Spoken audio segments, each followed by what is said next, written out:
ప్రతిధ్వనికి స్వాగతం. భారత ఐటీ రంగం నెత్తిన మరో బాంబు పేల్చారు అమెరికా అధ్యక్షుడు. అమెరికా ఫస్ట్ టారిఫ్ వార్ అంటూ ఇండియాను లక్ష్యం చేసుకున్న ట్రంప్ మరోడుగు ముందుకు వేశారు. తన వైఖరికి తగినట్లే అత్యంత వివాదాస్పద ప్రకటన చేశారు. గూగుల్, మైక్రోసాఫ్ట్ వంటి అమెరికా టెక్ దిగ్గజాలు భారతీయుల్ని ఉద్యోగాల్లోకి తీసుకోవద్దు, అక్కడ పెట్టుబడులు పెట్టొద్దంటూ గీంకరించారు. ఒక రకంగా చెప్పాలంటే నేరుగా ఆ సంస్థలపై బెదిరింపులకు దిగారు. ఇప్పటికే ట్రేడ్ వార్తో గందరగోళంలో ఉన్న దేశీయ పరిశ్రమ వర్గాలకు పిడుగుపాటులా మారింది వార్త. మరి మన ఐటీ సంస్థలు ఐటీ వృత్తి నిపుణులపై అగ్రరాజ్యాధిపతికి ఎందుకింత కడుపుమంట, కన్నెర్ర? అంతటి ట్రంప్ మాట నిజమైతే అమెరికాలో పనిచేస్తున్న లక్షల మంది ఇండియన్ టెక్కీలు, ఆ మార్కెట్ ఆధారంగా పనిచేస్తున్న దేశీయ టెక్ సంస్థల భవిష్యత్ ఏంటి? మన ఫ్రెష్ గ్రాడ్యుయేట్ల డాలర్ డ్రీమ్స్ ఏం కావాలి? ఇదే అంశంపై నేటి ప్రతిధ్వని చర్చలో పాల్గొంటున్నవారు సంజయ్ పులిపాక గారు, అంతర్జాతీయ వ్యవహారాల నిపుణులు, పొలిటియా రీసెర్చ్ ఫౌండేషన్ వ్యవస్థాపకులు, డాక్టర్ ఎస్ అనంత్ గారు, ఆర్థిక వాణిజ్య వ్యవహారాల నిపుణులు. రైట్, ముందుగా సంజయ్ గారు, అమెరికా ఫస్ట్ అంటూనే అధికారంలోకి వచ్చిన ట్రంప్ ఇంతకాలం టారిఫ్ వార్, వాణిజ్య ఒప్పందాల వరకే పరిమితమయ్యారని అనుకున్నాం. కానీ ఇలాంటి తీవ్ర వ్యాఖ్యలకు కారణం ఏంటి? అమెరికా ఫస్ట్ అనే ట్రంప్ ప్రోగ్రాంలో కానివ్వండి, రిపబ్లికన్ పార్టీలో కొన్ని సెగ్మెంట్స్లో కానివ్వండి, అమెరికన్ సొసైటీలో కూడా చూసుకుంటే చాలా కాలంగా ఉద్యోగాలు అమెరికా నుంచి వెళ్ళిపోయి వేరే దేశాలకు వెళ్ళిపోతున్నాయన్న ఆందోళన ఎప్పటి నుంచో ఉందండి. ఇదేమి కొత్తగా వచ్చిన విషయం కాదు. కాకపోతే ఈ మధ్యకాలంలో డొనాల్డ్ ట్రంప్ ఇండియాలో ఇన్వెస్ట్మెంట్స్ కానీ వేరే దేశాల్లో ఇన్వెస్ట్మెంట్స్ పెట్టద్దు, అమెరికాలోనే పెట్టాలంటున్నారు.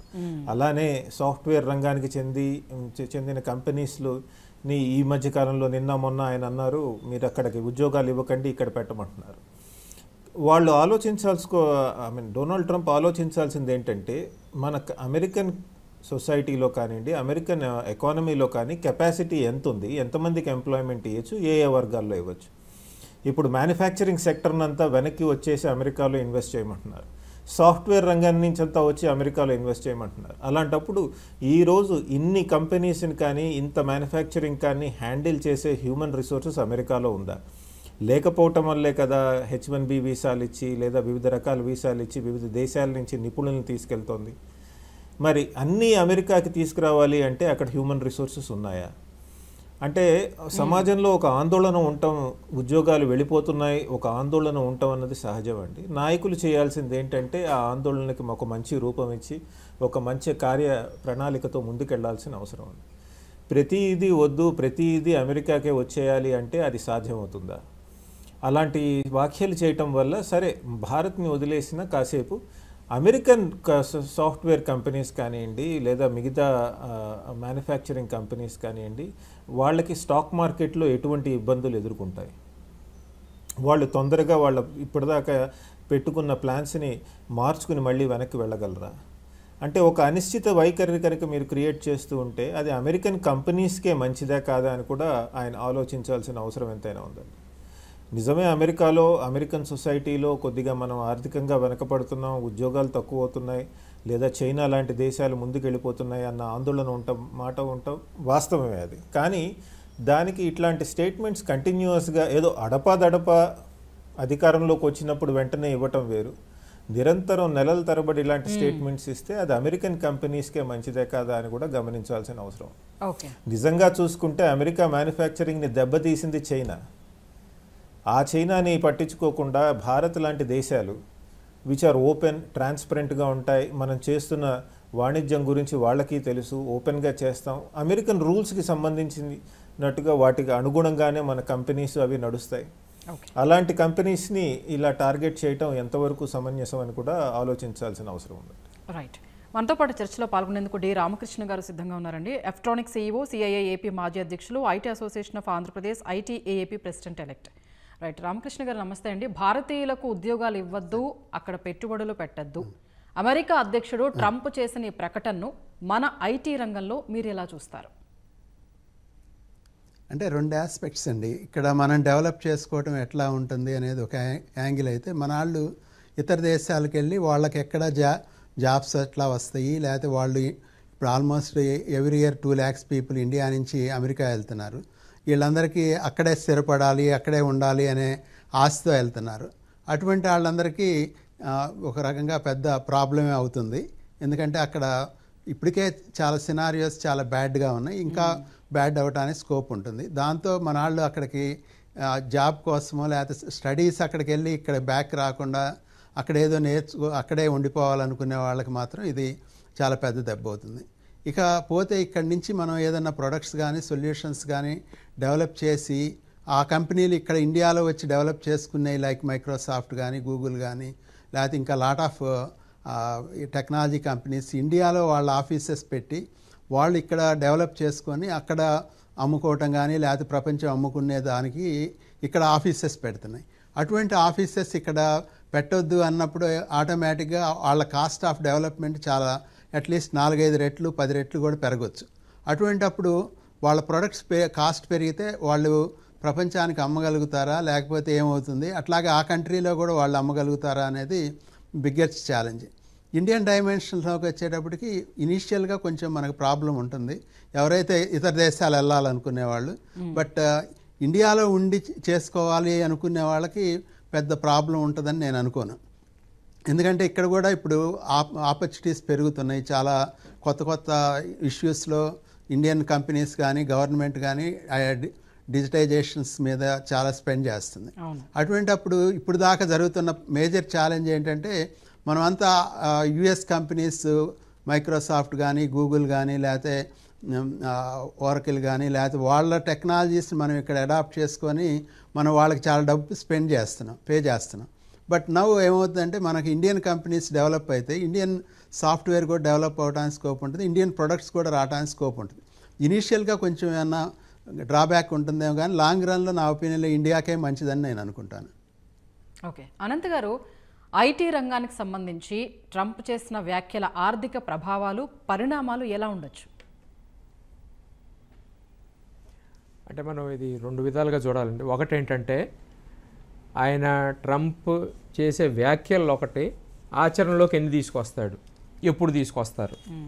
ఎందుకనంటే ఆయన రోజు చాలా విషయాల మీద మాట్లాడుతూ ఉంటారు. మనకి ఎట్టా అనిపిస్తుందంటే కొన్నిసార్లు అంటే ఒక అడుగు వెనకేసి కనుక చూసుకున్నట్టయితే స్కూల్స్లో చిన్న పిల్లల్ని వాళ్ళ ఒక పై క్లాస్ ఆడు ఏడిపించే స్కూల్ బుల్లీ అంటాం చూసారా, ఆ టైప్లో ఉంటుందన్నమాట. మీరు ఇది చేయకపోతే నేను ఇది చేస్తాను, ఇది కానీ బెదిరించడాలు అనేది చాలా ఉంటాయి. అఫ్కోర్స్ కొన్ని ఆయన అది ఆచరణలోకి తీసుకురావచ్చు.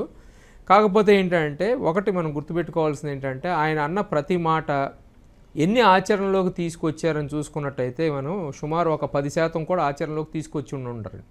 ఎందుకంటే ఆయన రోజు అర్ధరాత్రి లేసి చాలా ట్వీట్ పెడతా ఉంటారు. కానీ ఒకటి ఏంటంటే ఒక ముఖ్యమైన అంశం ఏంటంటే ఐటీ రంగం అనేది చాలా పెద్ద రంగం. భారతదేశానికి వచ్చేటప్పుడు కల్లా అది ఇంకా ప్రాముఖ్యత అయితే చాలా ఎక్కువ ఉంది. ఎందుకంటే మనం ఎక్స్పోర్ట్ చేసే దాంట్లో సుమారు 55% సాఫ్ట్వేర్ కానీ ఐటీ రంగం సంబంధించిన ఎక్స్పోర్ట్స్ కానీ అమెరికాకి వెళ్తాయి.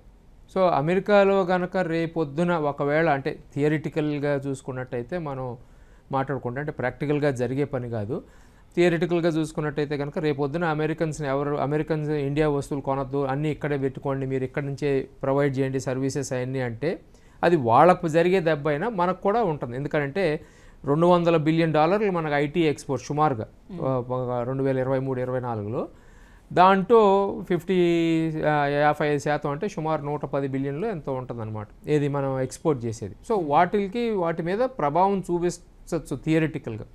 ప్రాక్టికల్గా అది అయ్యేది కాదండి, అంత తొందరగా ఆచరణలోకి వస్తుందని అనుకోవట్లా. చాలాసార్లు ఏంటంటే మనం గుర్తుపెట్టుకోవాల్సింది ఇప్పుడు జపాన్తో ఉంది. ఆయన ఎప్పుడో ట్రేడ్ అగ్రిమెంట్కి వచ్చారు. 10% బేస్ లైన్ టారిఫ్ అన్నారు, చివరికి ఏంటంటే 15% అన్నారు. కానీ ఆ 15% కన్నా ముఖ్యంగా ఏంటంటే వాళ్ళ అగ్రిమెంట్ ప్రకారం జపాన్ వాళ్ళు $500 బిలియన్ సంబంధించి ఒక ఇన్వెస్ట్మెంట్ ట్రస్ట్ అనేది అమెరికాలో పెట్టి అమెరికన్ కంపెనీస్ అక్కడ స్థాపించడానికి తయారీ చేయడానికి వాటన్నిటికీ రుణాలు కానీ పెట్టుబడులు కానీ పెడతారని చెప్పి ఇన్వెస్ట్మెంట్ ఫండ్ అని అన్నారు. అదే లెక్కలో కొరియాతో మాట్లాడుతున్నారు. అంతకుముందు సారి ప్రెసిడెంట్గా ఉన్నప్పుడు ఆయన ఇట్టాగే చైనాతో కూడా ఏంటంటే 2020లో అనుకుంటా $200 బిలియన్ సంబంధించిన సరుకులు అవన్నీ కొంటాం మేము అని అన్నారు చైనా వాళ్ళు. కాకపోతే ఏంటంటే అది మొత్తం మీద దాదాపు వాళ్ళు చెప్పిందంటే 58% కూడా కొనలా. సో ఇవన్నీ చెప్పటం ఒక లెక్క అయితే ఆచరణలోకి ఎన్ని వస్తాయి అనేది చూసుకోవాలి. చివరికి అంటే ఆయన బెదిరించిన దాని మీద చూసుకున్నట్టయితే ఎంత ఉంటుంది, ఎంతవరకు వస్తుంది. ఎందుకంటే ఇప్పుడు మనం ఇంకోటి కూడా గుర్తుపెట్టుకోవాల్సింది, ఇండియా లాంటి దేశాల మీద కనుక ఏమన్నా ప్రభావం చూపిస్తాయి, మాట వినకపోతే ఫైనల్గా ఒకవేళ కనుక ఆయన అవన్నీ కనుక నోటిఫై చేసి ఆచరణలో పెడితే కనుక అనుకుంటే అమెరికాకి దెబ్బ ఉంటుంది. ఎందుకంటే సుమారు ఇప్పుడు అమెరికాలో దాదాపు 5.5 లక్షల సాఫ్ట్వేర్ కానీ ఐటీ కానీ టెక్నాలజీ రిలేటెడ్ కంపెనీస్ ఉన్నాయి. ఎందుకు అక్కడ దాకా ఎందుకు, ఇప్పుడు గూగుల్తో ఇండియాలో దాదాపు వాళ్ళకి 4 లక్షల కోట్ల ఆదాయం ఉంది, గూగుల్ కానీ ఆండ్రాయిడ్ కానీ వాళ్ళందరికీ. మరి వాళ్ళకి ప్రభావం ఉంటుంది. అందుకని ఏంటంటే వ్యాపార సంబంధాల్లో మనం అన్నీ బ్లాక్ అండ్ వైట్లో ఉండవండి, చాలా ఇంటర్ లింకేజెస్ ఉంటాయి. అవన్నీ అయిన తర్వాత దానికి ఎంత ఉంటుంది ఏంటంటే చాలా టైం పడుతుంది. సో అంత కంగారు పడాల్సిన విషయం అయితే లేదనుకుంటున్నాను నేను. రామకృష్ణ గారు, భారత్ అమెరికా మధ్య ప్రస్తుతం ఐటీ అనుబంధ సేవల రంగం ఎలా ఉంది? మొత్తంగా ఈ మార్కెట్ సైజ్ ఎంత? ట్రంప్ మాటలే నిర్ణయంగా మారితే ఏం జరగచ్చు? అదే ఇందాక వారు చెప్పినట్టుగా దగ్గర ఇప్పుడు 100 బిలియన్ వర్క్ మనకి వాళ్ళకి జరుగుతుందంటే దాంట్లో అగైన్ 50% ఏదో అమెరికాకి చేస్తున్నారు అనేది చెప్పారు ఇందాక వారు. దీని ఇంపాక్ట్ మనకి డైరెక్ట్గా అవుద్దని నేను అనుకోను. ఎందుకంటే ఇప్పుడు యూట్యూబ్ ఉందనుకోండి, వరల్డ్ వైడ్గా ఎక్కువ యూజ్ చేసేది ఇండియన్సే. అంటే అటువంటి అప్పుడు బ్యాక్ గనక మన ఇండియన్ గవర్నమెంట్ కూడా మీరు ఈ రకంగా చేస్తే మేము ఈ రకంగా చేస్తామని గూగుల్ని కనుక ఇది చేసి మీరు ఇండియాలోనే మీరు ఆఫీస్ పెట్టి ఇక్కడే మొత్తం కనుక చేస్తేనే మేము ఇది చేస్తామంటే ఆటోమేటిక్గా ఆ సంస్థ కూడా దెబ్బతింటుంది. కాబట్టి వాళ్ళు ఇక్కడికి రావాలి, లేకపోతే వాళ్ళ సంస్థని చిన్న సైజ్ చేసుకోవాలి. ఆటోమేటిక్గా ఏమవుతుంది, ఐటీ కంపెనీలన్నీ కూడా సైజ్ తగ్గిపోతాయి. మేబీ ఇంటర్మీడియట్గా మనకు కొంత ప్రాబ్లమ్స్ వచ్చినా కానీ టెక్నాలజికల్గా ఈరోజు ఏమి ఇండియాలో అవన్నీ అటువంటి టెక్నాలజీస్ని స్టార్ట్ చేసి డెవలప్ చేయలేని స్టేజ్లో అయితే ఇండియా లేదు. ఎందుకంటే చాలామంది అక్కడ వర్క్ చేసేవాళ్ళు కానీ ఇక్కడ వర్క్ చేసేవాళ్ళు కానీ ఆ స్కేల్లో చేయకపోవచ్చు, ఆ రకమైన ఇన్వెస్ట్మెంట్ ఇమీడియట్గా లేకపోవచ్చు. బట్ లాంగ్ రన్లో ఆ ఇన్వెస్ట్మెంట్స్ ఆటోమేటిక్గా వస్తాయి. ఎందుకంటే ఇండియా 140 బిలియన్ పీపుల్లో India major country consumptions, IT కన్జంప్షన్లో. దాన్ని వాళ్ళు వదులుకున్నారంటే వాళ్ళకి దెబ్బ తగులుతుంది, ఆ కంపెనీలకు కానీ ఆ ఇదిలో. కాబట్టి మరీ మనం అంత వర్రీ అవసరం పని లేదు, వాళ్ళకి లొంగాల్సిన పని కూడా లేదు. కాకపోతే ఫ్యూ ఇయర్స్ ఛాలెంజ్ ఉంటుంది. ఓకే సంజయ్ గారు, బ్రిటన్తో భారత FTA సమయంలోనే ట్రంప్ ఈ వ్యాఖ్యలు కాకతాళీయమా, లేదంటే ఈ రెండింటికి వేరే ఏదైనా సంబంధం ఉందా? సరిగ్గా ఒకే టైంలోనే ఇవి జరిగాయి. అయి ఉండొచ్చండి, సంబంధం ఉండుండొచ్చు. బ్రాడ్గా చూసుకుంటే గత నెలన్నర నుంచి భారత్ పైన డొనాల్డ్ ట్రంప్ తీవ్ర ఒత్తిడి తీసుకొస్తున్నారు. కేవలం భారత్ మీదే కాదు, ఆయన చాలా దేశాలతో ఆయన మాట్లాడే వైఖరి అలానే ఉంటుంది. కాకపోతే కొద్దిగా భారత్తో కొద్దిగా తీవ్రంగా, అంటే ఆయన కొద్దిగా కఠినంగా వ్యవహరిస్తున్నట్టు కనబడుతోంది. దానికి పలు కారణాలు ఉంటాయండి. ఒకటి, Bharat America free trade agreement మీద డిస్కషన్స్ నడుస్తున్నాయి. దానిలో మన వాళ్ళు గట్టిగా నిలబడి వాదిస్తున్నట్టు వార్తలు వస్తున్నాయి. ఉదాహరణకి ఇండియా అమెరికాకి మధ్య జరుగుతున్న ఫ్రీ ట్రేడ్ నెగోసియేషన్స్ కనుక తీసుకుంటే అందులో మనం అగ్రికల్చరల్ సెక్టర్ ఓపెన్ చేసే ప్రసక్తి లేదని చాలా మన వాళ్ళు గట్టిగా చెప్తున్నారని, కాదు మీరు కొద్దిగా అన్న అగ్రికల్చరల్ సెక్టర్ ఓపెన్ చేయాలి అని డొనాల్డ్ ట్రంప్ వాదిస్తున్నారని రిపోర్ట్స్ వస్తున్నాయి. Donald Trump agricultural sector India open చేయాలని ఎందుకు అంటున్నారంటే, ఆయనకున్న vote base, rural America vote base ఏదైతే ఉందో వాళ్ళకి ఆయన వెళ్ళి చెప్పుకోవచ్చు, నేను ప్రెసిడెంట్ అయిన తర్వాత అమెరికా లాంటి మార్కెట్ని అమెరికాలో ఉన్న ఫార్మర్స్కి, రైతులకి ఓపెన్ చేశాను అని ఆయన వాదించుకోవచ్చు, అంటే చెప్పుకోవచ్చు. అందుకని ఆయన పట్టుబట్టారని, మన వాళ్ళేమో దాని మీద అసలు ఎటువంటి కన్సెషన్స్ ఇవ్వట్లేదని రిపోర్ట్స్ వస్తున్నాయి. అటువంటి తరుణంలో చాలా అంశాల మీద ఆయన మన భారత్ మీద ఒత్తిడి తీసుకొస్తున్నారని కనబడుతోంది. ఉదాహరణకి మొన్న ఆపరేషన్ సింధూర్ మీద కానీ మిగతా అంశాల మీద కానీ ఆయన చేసిన వ్యాఖ్యలు కేవలం తనకి నోబెల్ ప్రైజ్ రావాలనే కాదండి, కానీ ఇండియా మాత్రం స్నేహపూర్వకంగానే ఉంది. ఇటు నుంచి ఇండియా మాత్రం స్నేహపూర్వకంగానే ఉంది. ఇటు నుంచి వాళ్ళకేమి హార్ష్గా బిహేవియర్ కానీ లేకపోతే వాళ్ళతో ఒత్తిడి తెచ్చే ప్రయత్నాలు కానీ ఏం చేయట్లేదు మన గవర్నమెంట్. అంటే మనము డొనాల్డ్ ట్రంప్ వైఖరిని పూర్తిగా అర్థం చేసుకున్నామండి. ప్రత్యక్షంగా మనం కఠినంగా మాట్లాడకపోయినా నెగోసియేషన్స్లో చాలా గట్టిగా ఉంటున్నాం అన్నది మాత్రం కనబడుతోందండి. మీరు ఉదాహరణకి ఈ ఆపరేషన్ సింధూర్ దప్పుడు తీసుకోండి, కశ్మీర్లో బయలాటరల్గా ఇష్యూవే, అది ఫారెన్ ఇంటర్ఫీరెన్స్ అలౌ చేయమన్నారు. ఇంతవరకు దాని మీద ఇంటర్నేషనల్ ప్లాట్ఫామ్స్లో చర్చ జరిగినట్టు కనపడలేదండి. అలానే అగ్రికల్చరల్ సెక్టర్ FTA తీసుకుంటే కనుక మనము ఫ్రీ ట్రేడ్ అగ్రిమెంట్ కనుక తీసుకున్నట్టయితే దానిలో కూడా మనం ఎటువంటి కన్సెషన్స్ చేస్తున్నట్టు కనపడలేదండి. అది కాకపోగా మీరు ఇందాక కరెక్ట్గా చెప్పినట్టు మనం మిగతా దేశాలతో ఫ్రీ ట్రేడ్ అగ్రిమెంట్ చాలా త్వరితగతిన కంక్లూడ్ చేసుకుంటున్నామండి, చాలా ఫాస్ట్గా చేస్తున్నాం. ఉదాహరణకి మన బ్రిటన్తో అయిపోయింది. ఇప్పుడు మనం కనుక గమనించినట్టయితే యూరోపియన్ యూనియన్తో కూడా మన వాళ్ళు చాలా పెద్ద ఎత్తున ఫ్రీ ట్రేడ్ అగ్రిమెంట్, ఒక వాణిజ్య ఒప్పందం కుదుర్చుకోవడానికి పనిచేస్తున్నట్టు కనబడుతుంది. అంటే ఒక విధంగా చూసినట్టయితే రెటారిక్ అంటే మాట్లాడే విధానంలో కఠినంగా కనపడిపోయినా మన వాళ్ళు పాలసీ విధానం చూసుకున్నట్టయితే ఒక ఆల్టర్నేటివ్ స్ట్రక్చర్స్ డెవలప్ చేస్తున్నారు. అటు బ్రిటన్తో ఒక వాణిజ్య ఒప్పందం కుదుర్చుకున్నారు, యూరోప్తో కుదుర్చుకున్నారు, అలానే జపాన్ లాంటి కంట్రీస్తో కూడా వెళ్ళి మీరు మా దేశంలో కూడా ఇన్వెస్ట్ చేయొచ్చని వాళ్ళని ఆహ్వానించడం జరుగుతోంది. సో ఇవన్నీ పెట్టుకుంటే కనుక ట్రంప్ తనకి కావాల్సినట్టు ఫ్రీ ట్రేడ్ అగ్రిమెంట్ భారత్తో షేప్ అవుతోందా లేదా, తయారవుతోందా లేదా అన్న ఆందోళన ఆయనలో కనబడుతోంది. దానికి కారణమే ఇటువంటి స్టేట్మెంట్స్ అవి వస్తున్నాయి. తీవ్ర ఒత్తిడి తీసుకొస్తున్నారు వాళ్ళకు కావాల్సినట్టు వాణిజ్య ఒప్పందం కుదరాలని. నా ఉద్దేశంలో ఇటువంటి స్టేట్మెంట్స్ ట్రంప్ కన్సిస్టెంట్గా చేస్తున్నారంటే మన వాళ్ళు గట్టిగా వాదించి నిలబడుతున్నారనే అర్థం అండి. ఓకే అనంత్ గారు, కొన్ని గణాంకాలు చూస్తే America silicon valley work force ప్రతి ముగ్గురులో ఒకరు ఇండియనే ఉంటారు. అక్కడి టాప్ కంపెనీలకు మన వాళ్లే బాసులు కూడా. అయినా ట్రంప్కి ఎందుకు ఇంత అక్కసు? అక్కసని కాదండి, అక్కడ మనం ఒకటి గమనించాలండి. ఇప్పుడు అమెరికాలో ఉన్న వాళ్ళకున్న డెమోగ్రఫిక్ క్యారెక్టరిస్టిక్స్ అన్ని చూసుకున్నట్టయితే ఒకటి అమెరికన్స్ అంటే వైట్స్ కానీ ఆఫ్రో అమెరికన్స్ కానీ వాళ్ళు ఉంటారు, లాటిన్ అమెరికన్స్ ఉంటారు. సెకండ్, ఇండియన్స్లో కూడా రెండు రకాలు ఉన్నారు అక్కడ. ఒకటి ఏంటంటే ఓవర్సీస్ సిటిజన్స్ అని ఎవరైతే మనం అంటాం, అంటే ఎప్పుడో వెళ్ళిపోయి అక్కడ పౌరసత్వం తీసుకున్నాళ్ళు, వాళ్ళు ఇండియన్స్ ఏం కాదు, మనం ఎన్ఆర్ఐలు అని అనుకుంటాము. వాళ్ళు ఒక రకం అయితే, రెండో వాళ్ళు ఏంటంటే ఇప్పుడు స్టూడెంట్స్ కానీ లేకపోతే H1B వీసా కానీ వెళ్ళి ఇండియన్ సిటిజన్స్ అక్కడ కొన్ని కారణాల వల్ల వెళ్ళినాళ్ళు.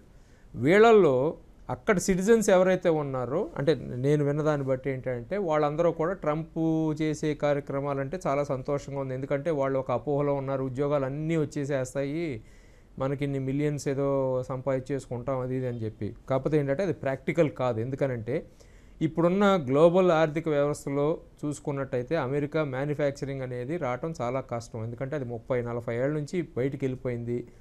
ప్రపంచంలో బయట చాలా దేశాలు అమెరికా కన్నా తక్కువ ధరకు ఉత్పత్తి చేస్తాయి.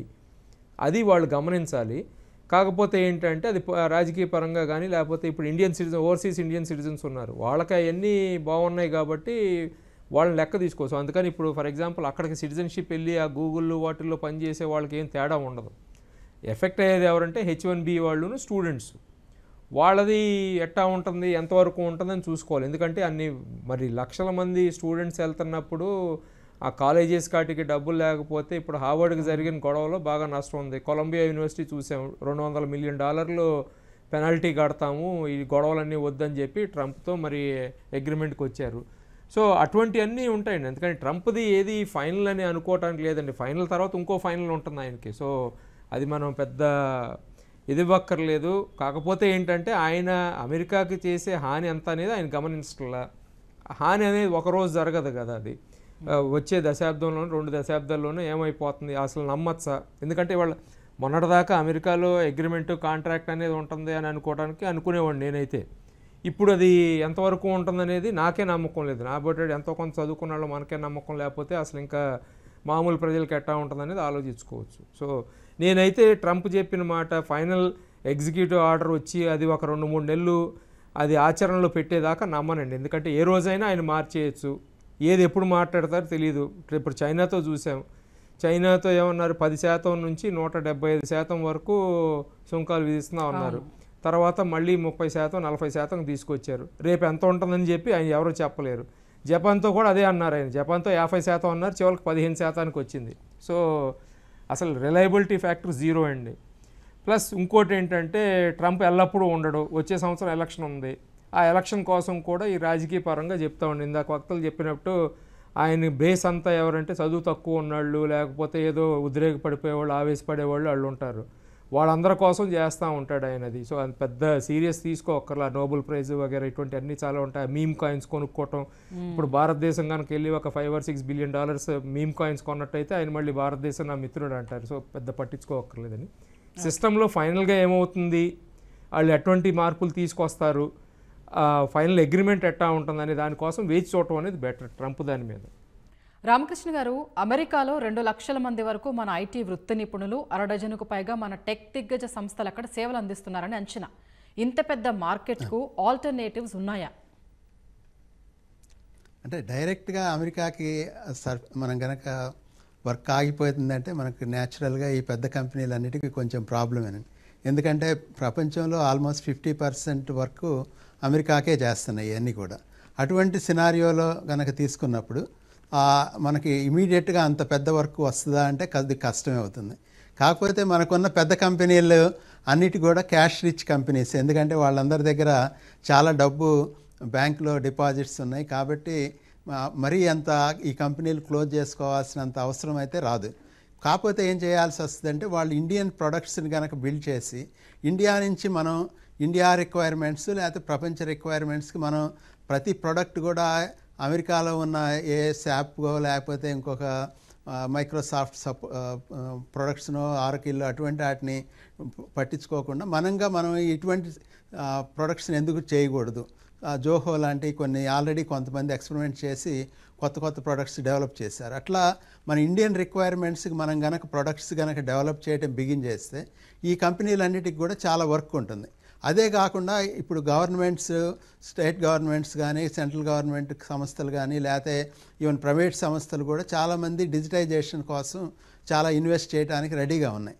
కాకపోతే వాటికి చేయగలిగేటట్టు కొంచెం కాస్ట్ బెనిఫిట్ అనాలిసిస్ చేసి కొంచెం ఇండియన్ డైమెన్షన్స్లో కనుక చేసి క్లౌడ్ కంప్యూటింగ్ ఎజూరో లేకపోతే అటువంటివన్నీ ఆపేసి మనం కనుక లోకల్ సర్వీసెస్ నుంచి కనుక బిల్డ్ చేయడం కనుక బిగిన్ చేస్తే ఆటోమేటిక్గా మల్టీ టైమ్స్ కాస్ట్ని కట్ చేయొచ్చు.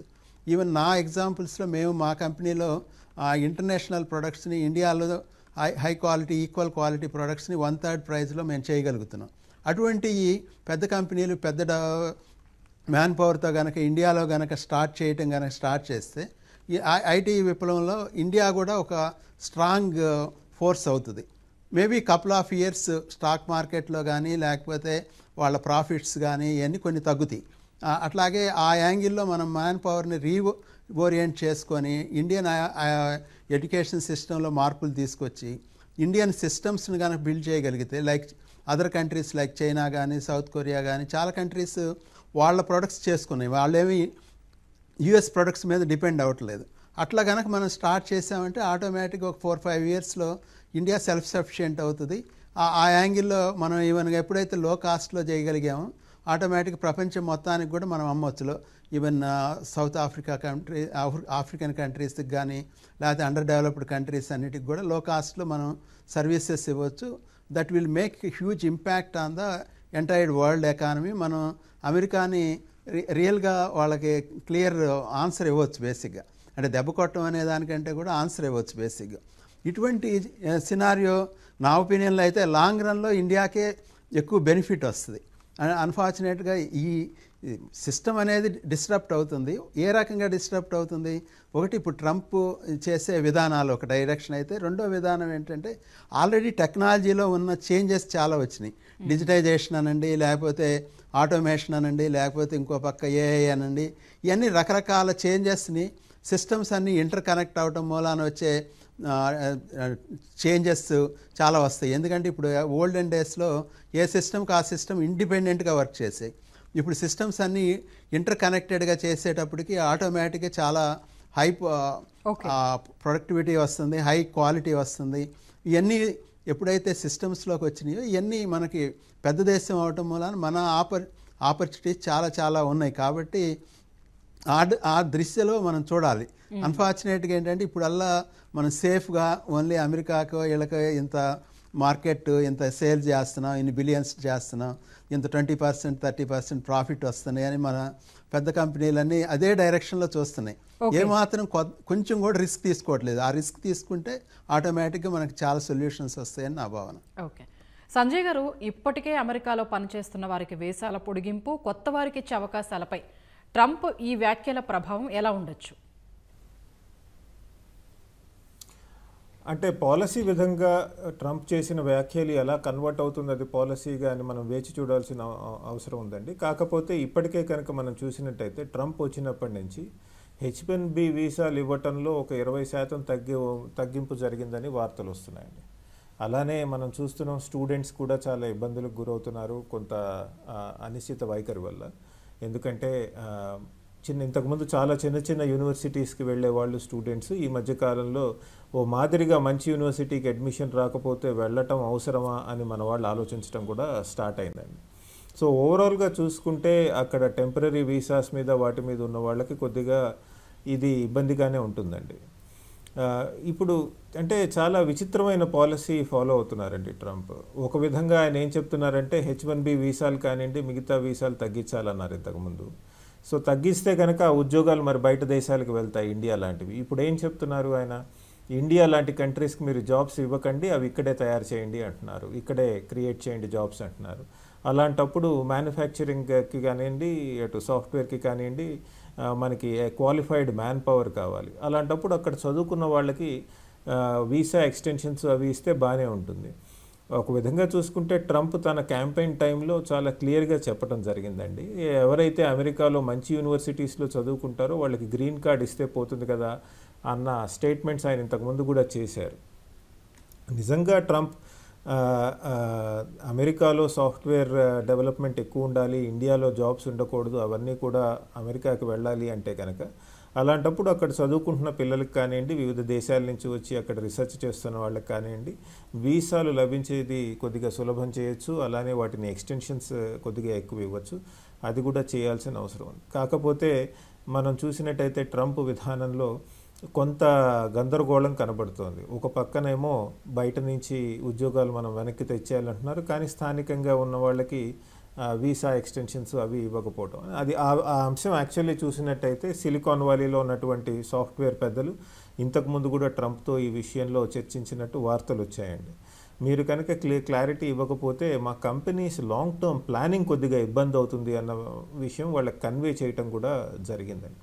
కాకపోతే ట్రంప్కిను ఈ మధ్యకాలంలో కొంతమంది సాఫ్ట్వేర్ కంపెనీస్కి లేదా సిలికాన్ వ్యాలీలో ఉన్నటువంటి టెక్ కంపెనీస్కి వాళ్ళకి మధ్య కొంత వైరం ఉందండి వాళ్ళ రాజకీయాలలో. ఎందుకంటే ట్రంప్ ఏమని అనుమానిస్తున్నారంటే ఈ పెద్ద పెద్ద కంపెనీస్ ఇవన్నీ కూడా డెమోక్రటిక్ పార్టీకి లేదా వోక్ సిద్ధాంతానికి ఎక్కువ డబ్బులు ఖర్చు పెడుతున్నాయి లేదా ఎక్కువ డొనేషన్స్ ఇచ్చాయని.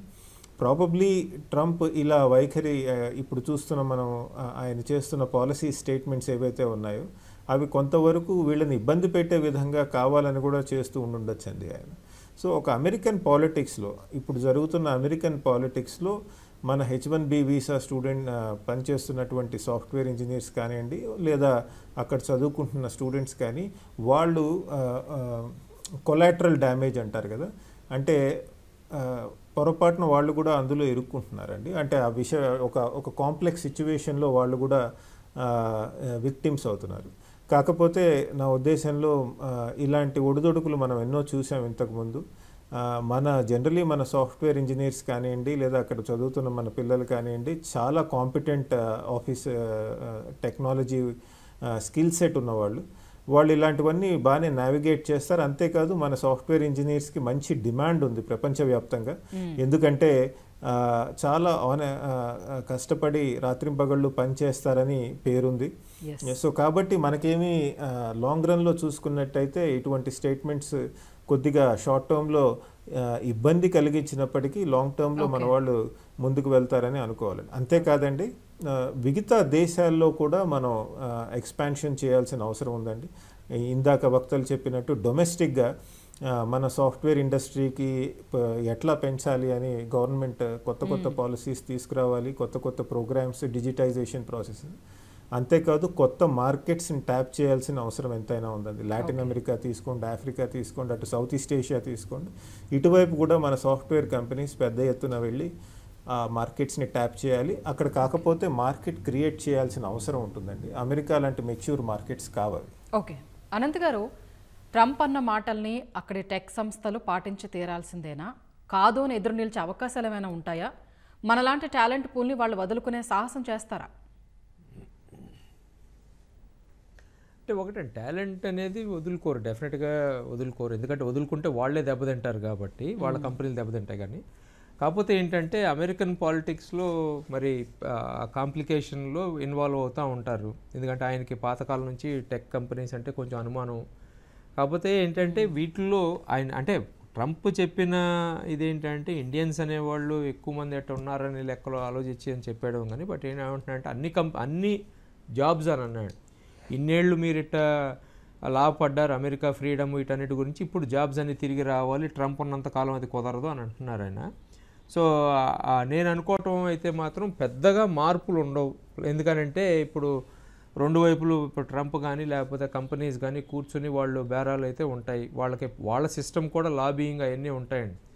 ప్లస్ ఇప్పుడు ఈయన వచ్చిన తర్వాత వేరే అదర్ మెయిన్స్ ఆఫ్ సాటిస్ఫై చేసే పద్ధతులు కూడా ఉంటాయి కాబట్టి అవన్నీ జరుగుతూ ఉంటాయి. వాళ్ళు ఏమీ పాతకాలంలాగా వాళ్ళేం నిప్పు అట్ట ఏం కాదు, ఆయన మీద చాలా ఉంటాయి కాబట్టి అవి స్లోగా వాళ్ళ మార్కెట్ అండ్ అదర్ మీన్స్లో వాళ్ళంతా అగ్రిమెంట్కి అయితే వస్తారనుకుంటున్నాను. ఎందుకంటే ఆ టెక్ సెక్టర్ని ఇప్పుడు ఉన్న ఆర్థిక పరిస్థితుల్లో దట్టు ఇప్పుడు టారిఫ్స్ ఇవన్నీ వచ్చిన తర్వాత, ఈ సుంకాలు వచ్చిన తర్వాత వాటికి వచ్చే అనిశ్చితలో ఆయన వెళ్ళి కొత్తగా ఇబ్బందులు కొని తెచ్చుకోవటంలాగా అవుతుంది. ఎందుకంటే ఇప్పుడు టెక్ సెక్టర్ అనేది చిన్నది కాదండి.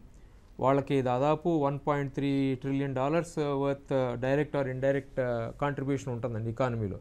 సో అంత పెద్ద సెగ్మెంట్ని ఇప్పుడు ప్రపంచవ్యాప్తంగా చూసుకున్నట్టయితే ప్రపంచవ్యాప్తంలో ఉన్న ఐటీ సెగ్మెంట్లో అమెరికా సంస్థ 1/3 ఉంటుంది.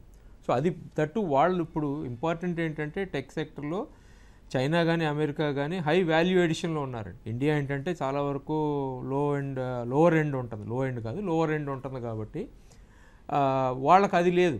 సో ఇప్పుడు అది అంతా దెబ్బతిని ఆ మార్కెట్ అంతా అప్సెట్ చేసి జరుగుతుందని నేను అనుకోను.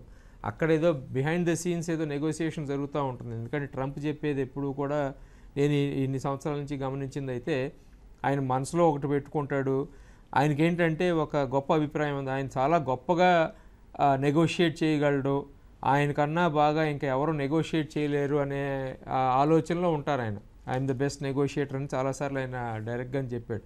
సో ఆ అపోహలు అంటే ఆ ఈగో సాటిస్ఫాక్షన్ అన్నీ జరుగుతూ ఉంటాయి కాబట్టి స్లోగా అడ్జస్ట్ అవుతుందండి. మార్కెట్ అడ్జస్ట్ అవ్వకపోవడం అనేది ఉండదు. ఎందుకంటే ఇప్పుడు టెక్ సెక్టర్ని ఇబ్బంది పెట్టినట్టయితే అమెరికన్ మార్కెట్స్ అన్నీ కొలాప్స్ అయిపోతాయి. అమెరికన్ మార్కెట్స్ కొలాప్స్ అయినాయి అంటే ఆయనకి మెయిన్ ఫండింగ్ ఇచ్చేదంతా పెద్ద వాళ్ళందరూ ఆయన వైపు ఉన్నారు కాబట్టి ఆయన అంత తొందరగా ఆలోచన లేకుండా అయితే చేయడు. కాకపోతే ఏంటంటే ఇది ఏదో నెగోషియేటింగ్ టూల్ లాగా అనుకుంటున్నానండి నేనైతే. అంతకన్నా ఆయన దగ్గర అడిషనల్గా ఉంది, అంత దీర్ఘకాలంలో ఆలోచిస్తాడని నేను అనుకోవట్లేదు. ఎందుకంటే ఉన్న దీంట్లో ఇంకొక వైపు రాయేసాడు, కొన్ని సెటిల్మెంట్స్ అవన్నీ ఉంటాయి కాబట్టి అవి జరిగేదాకా చూసుకుంటాడు.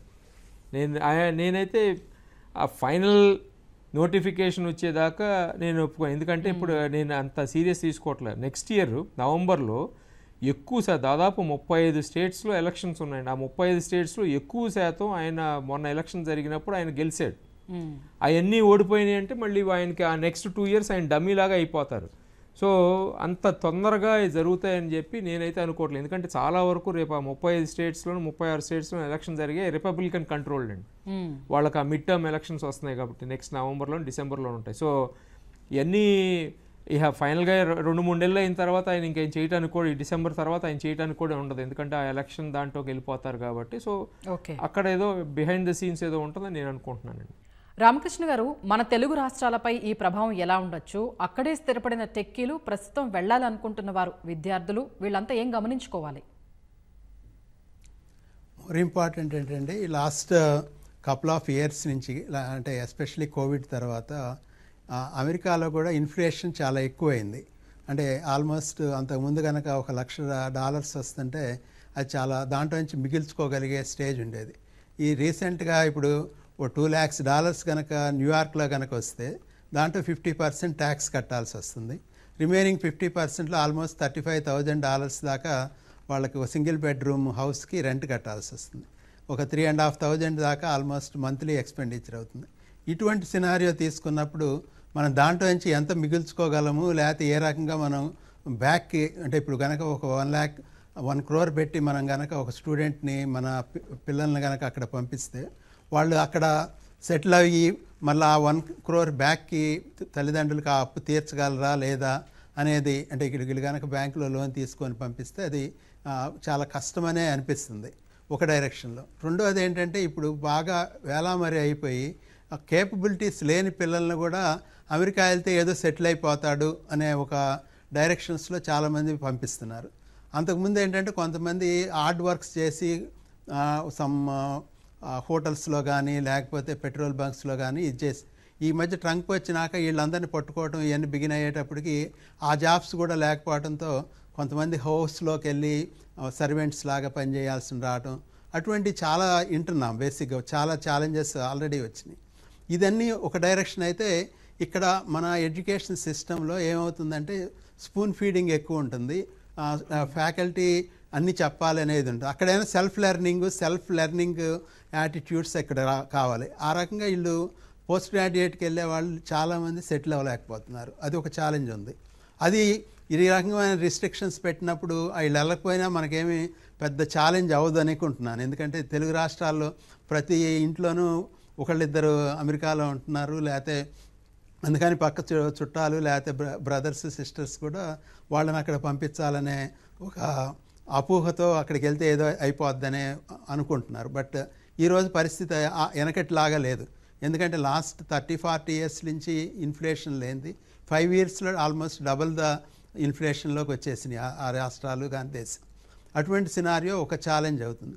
న్యాచురల్గా ఏమవుతుందంటే ఎప్పుడైతే ఈ సినారియో లేదో అప్పుడు మనం ఇక్కడే డెవలప్ అవ్వడానికి మనం ఏం నేర్చుకోవాలి, మన ఫ్యూచర్ ఏ రకంగా సెటిల్ చేసుకోవాలి, ఇక్కడే ఎట్లా నేర్చుకోవాలి అనే దానికి ఎప్పుడైతే ఆలోచన ఇస్తారో ఒక రకంగా సెటిల్ అవ్వడానికి ఛాన్సెస్ ఉంటాయని నేను అనుకుంటున్నాను. ఓకే సంజయ్ గారు, ఇప్పుడు ట్రంప్ అనే వ్యక్తి రూపంలో అమెరికా నేషనలిజం, ప్రొటెక్షనిజం అనేవి కొత్త లెవెల్స్కు చేరుతున్నట్లు స్పష్టంగా కనిపిస్తోంది. ఈ పరిస్థితుల్లో ఇంకా అమెరికా డ్రీమ్ డెస్టినేషన్గా ఉండగలదా? మీరు చెప్పిన మాట వాస్తవం అండి. అమెరికా ఫస్ట్ కింద చాలా ప్రొటెక్షనిజం అది ఉంటుంది, నేషనలిజం కూడా చాలా ఎక్కువగా వచ్చింది అక్కడ.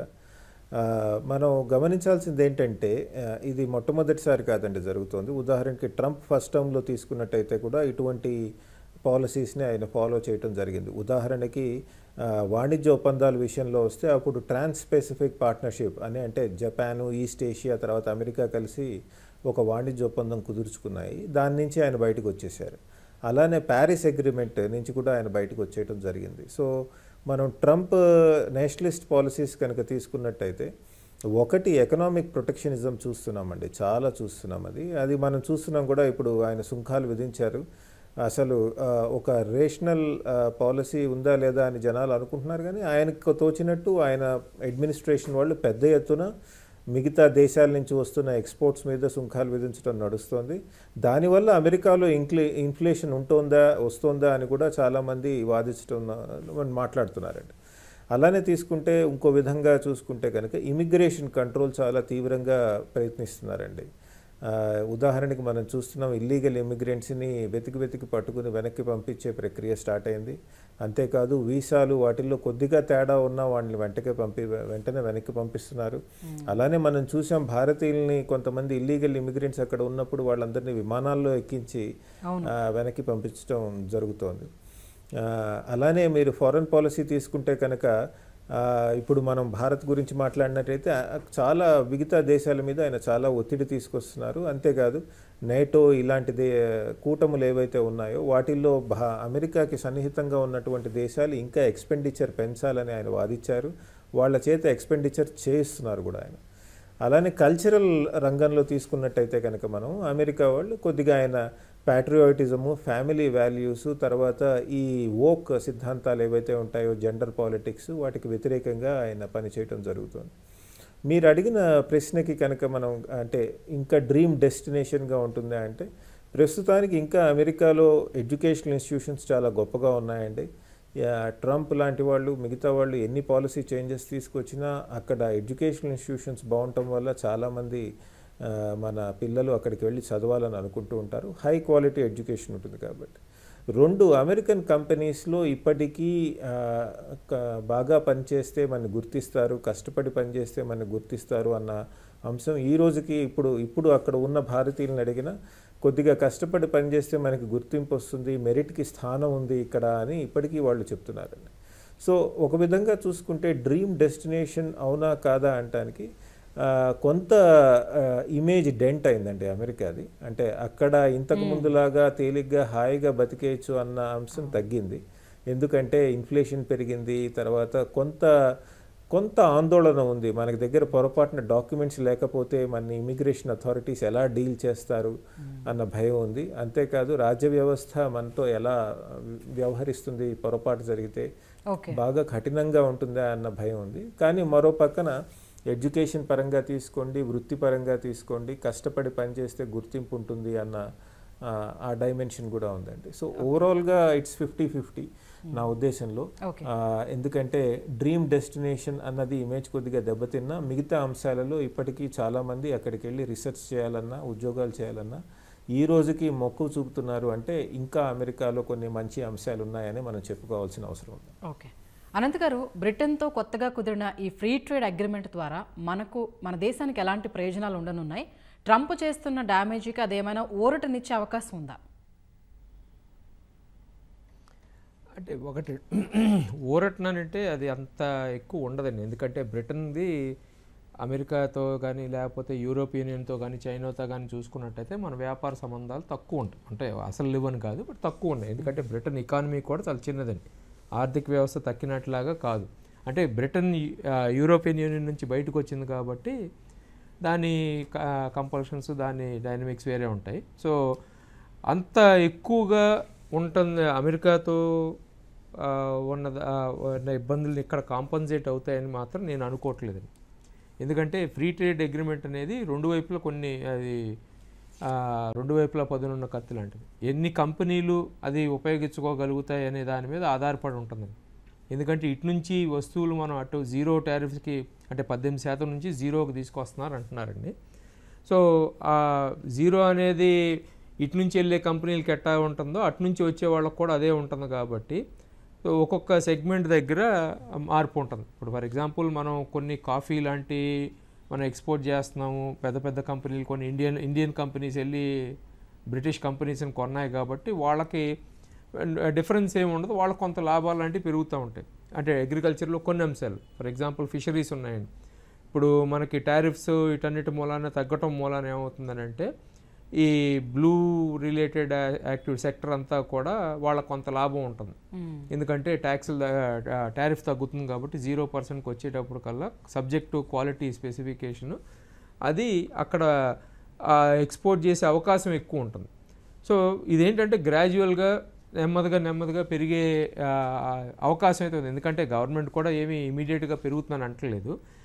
2030 కల్లా సుమారు వాళ్ళు చెప్పేది $120 బిలియన్ బాగుంటుందనే అంచనాతో ఆ టార్గెట్తో వెళ్తున్నారు. నేను మాత్రం చూసుకునేదైతే అంటే ఇప్పుడు ఇండియాకున్న పెద్ద అడ్వాంటేజ్ ఏదంటే హ్యూమన్ రిసోర్సెస్. సో ఎంతవరకు ఫ్రీగా రాణిస్తారు, ఎంత ట్రావెల్ రిలేటెడ్ అంటే హ్యూమన్ మొబిలిటీకి ఎంత రెస్ట్రిక్షన్స్ ఉంటాయి, అసలు మొత్తం తీసేస్తారా, కంప్లీట్ ఫ్రీడమ్ ఇస్తారా అనే దాని మీద ఉంటాయి. ఎందుకంటే మనం హ్యూమన్ మొబిలిటీ గురించి మాట్లాడితే ఎంతసేపు మిడిల్ క్లాస్కి ఉపయోగపడే టెక్నాలజీ రిలేటెడ్, సర్వీస్ రిలేటెడ్ వాళ్ళే కాకుండా ఇప్పుడు కొత్తగా చాలా చోట్ల నుంచి యూపీ నుంచి అటు నుంచి కూడా బీహార్ నుంచి మాన్యువల్ లేబర్ కూడా వెళ్ళటానికి రెడీ అవుతున్నారు. ఎందుకంటే మనకి ఇక్కడ స్టాగ్నేట్ అయిపోయింది, ఎంప్లాయ్మెంట్ జనరేషన్ లేదు కాబట్టి అటు వెళ్ళటానికి కూడా రెడీగా ఉంది. సో అక్కడ ఎంతవరకు ఉపయోగపడతాయి? అగ్రికల్చర్కి అయితే జీరో టారిఫ్ అంటున్నారు, బట్ అటు నుంచి కూడా ఎక్స్పోర్ట్స్ వాళ్ళు ఎక్స్పోర్ట్ చేస్తూ ఉంటారు కాబట్టి అది రెండు వైపులా ఉన్న హ్యూమన్ రిసోర్సెస్ లాభం ఎంత ఉంటుంది అనే దాన్ని బట్టి నేను ఉంటుంది అనుకోండి. ఎందుకంటే వెళ్ళిన ప్రతి ఒక్కళ్ళు కూడా ఇప్పుడు గల్ఫ్ నుంచి ఎట్టాగైతే డబ్బులు వెనక్కి పంపుతున్నారు అటువంటి మనకి ఇండియా కూడా వచ్చే అవకాశం ఉంటుంది కాబట్టి దీర్ఘకాలంలో కొంత బెనిఫిట్ ఉంటుందండి. ఎంతవరకు ఉంటుంది ఏంటి, ఏ కంపెనీకి ఏ సెక్టర్కి బాగుంటుంది అనేది అది వేచి చూడాల్సిన పరిస్థితి ఉంటుంది. ఓకే, సంజయ్ గారు చెప్పండి. ఈ వాణిజ్య ఒప్పందాల మీద మీరు చాలా మంచి అంశం రైజ్ చేశారండి. ఎందుకంటే ఈ వాణిజ్య అంశాలు మనం తీసుకుంటే ఒప్పందం మీద భారత్ చాలా వ్యూహాత్మకంగానే ముందుకు వెళ్తోందండి ఈ మధ్యకాలంలో. ఇప్పటి వరకు చూసుకుంటే అంటే ఒక 5-10 ఇయర్స్ వరకు చూసుకుంటే కనుక భారత్ వాణిజ్య ఒప్పందాలు చేసుకోవటానికి భయపడుతుంది అన్న ఒక ఇమేజ్ మనకి ఎక్స్టర్నల్గా వేరే దేశాల్లో ఉండేదండి. కానీ ఈ మధ్యకాలంలో చూస్తే అది ఉల్టా అయ్యి భారతే చాలా ప్రొయాక్టివ్గా వాణిజ్య ఒప్పందాలు చేసుకోవడం జరుగుతుందండి. దీనికి చాలా ముఖ్యమైన కారణం ఒకటి ఏంటంటే, మీరు మన టాప్ 10 ట్రేడ్ తీసుకుంటే కనుక ఓన్లీ అమెరికాతో మనకి ట్రేడ్ సర్ప్లస్ ఉంది, మిగతా వాటిలతో మనకి ట్రేడ్ డెఫిసిట్ ఉందండి. దీన్ని పూడ్చుకోవటానికి మనం బ్రిటన్ కానివ్వండి, యూరోపియన్ యూనియన్ కానివ్వండి, ఇట్లాంటి కంట్రీస్తో ట్రేడ్ అగ్రిమెంట్స్ చేస్తున్నాం, వాణిజ్య ఒప్పందాలు చేస్తున్నాం. మునుముందు రోజుల్లో దీనివల్ల మన దేశంలో ఎక్కువ ఇన్వెస్ట్మెంట్ జరిగే అవకాశాలు ఉన్నాయండి. రైట్ అండి, ధన్యవాదాలు సంజయ్ గారు, రామకృష్ణ గారు, అనంత్ గారు. ఇది ఇవాల్టి ప్రతిధ్వని.